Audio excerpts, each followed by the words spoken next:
ดูมาดูน่ะทิศเนาะไป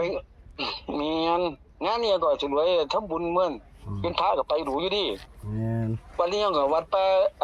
วัดอาจารย์ลุงแหมก็ไปดูนี่ล่ะน้ำมีตุ้ยเราบ่เข้าวัดเขาว่าบ่รู้เรื่องดอกคุยคนละเรื่องแต่วัดเขาเหมือนแก้วแท้วัดบ้านเจ้าเขาก็ยังไปดูอยู่นี่เลขาเพิ่นเจ้าไอ้นั่นอำเภอจักอยู่ที่หัดไม่ตุ้ยเราบ่แม่นสายวัดสายเฝ้าผัว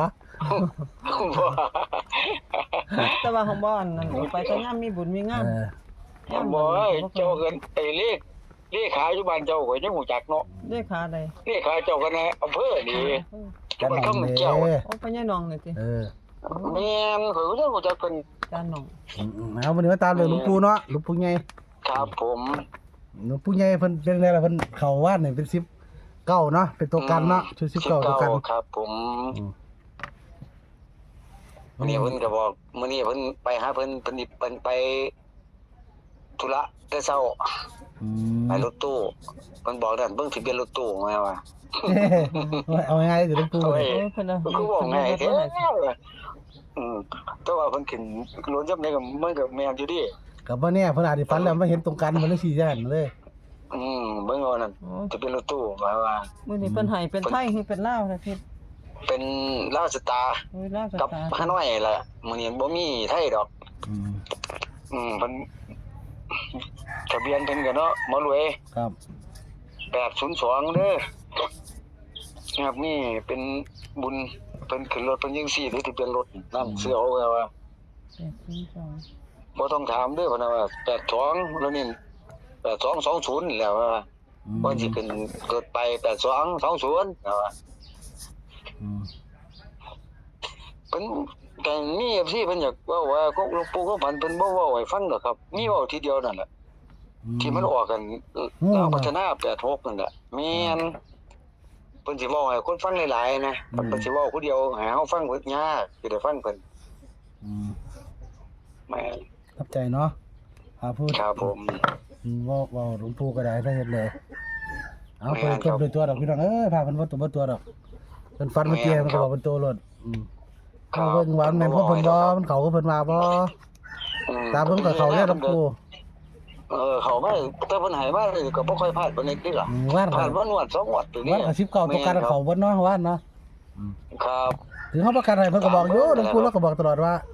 สิเลขกับกลับหัวแน่ก็ฉลาดเอาแน่เพิ่นก็บอกรู้ด้วยล่ะบอกกลับหัวแม่นเพิ่นก็บอกฉลาดครับ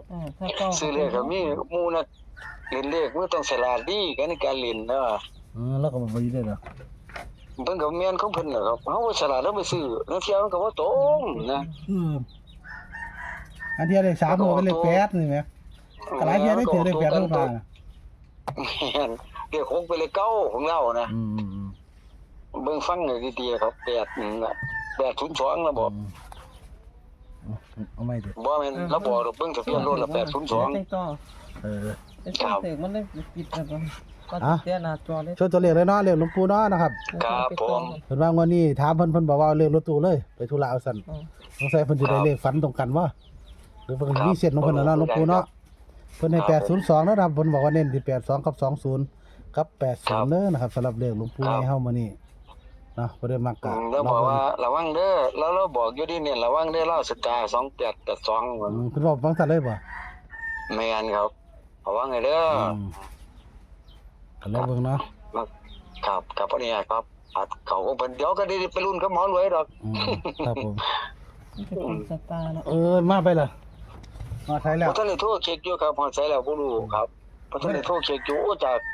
นครก็วิ่งมาพี่ก็ไกลเติบอยู่ดิบ่ได้ขับซอยแล้วจะติดแล้วนี่ก็จะได้ขับซอยกันแล้วมันจะเมื่อยนะเบิ่งอาการล่ะจะเมื่อยเด้ครับเมื่อยอยู่แล้วครับบ่ทางไกลนะครับไปอีกก็ประมาณ200กว่าโลพุ่นแล้วแล้วครับรถอีหยังก็ดีดอกทางดีเก๋งคือกระบะรถจังบ่ล่ะก็มันสิเป็นรถเก๋งแหละครับเนาะเบิ่งเนาะแล้วเราคุยกันเบิ่งคือว่าครับผมคือก็บอกเบิ่งแหละครับบ่คือก็บอกครับผมสินอนเฮียน100เอ็ดก่อนก็ได้ทั้งป้าแต่เพิ่นบ่นอนหรอกครับเดินทางเลยค ครับ โชคดีมีชัยเด้อ ครับ นะครับ เสียง สำห โท รับ รศัพท์มาแล้วสงสัยโทรมาแล้วครับ สารนาเทศขอบคุณหลาย ครับสวัสดีครับ ๆครับ สวัสดีค่ะ โชว์ตัวเลขเข้าเป็นตุ้ยเฮาเรื่องหลวงปู่ใหญ่เด้อนะครับเพิ่นไปธุระเพิ่นขี่รถตู้อาทิตย์ขอเพิ่นบอกเอาเรื่องรถตู้เลยสั่น822080นะเพิ่นว่าระวังเด้อ8228ลาวสตาร์เนาะ ลวสตาร์ค่ะ เราพิจารณาเบิ่งผู้ใดมักนำหลวงปู่ก็พิจารณาเบิ่งวาดเนาะก็เข้า19เข้า11เด้นะ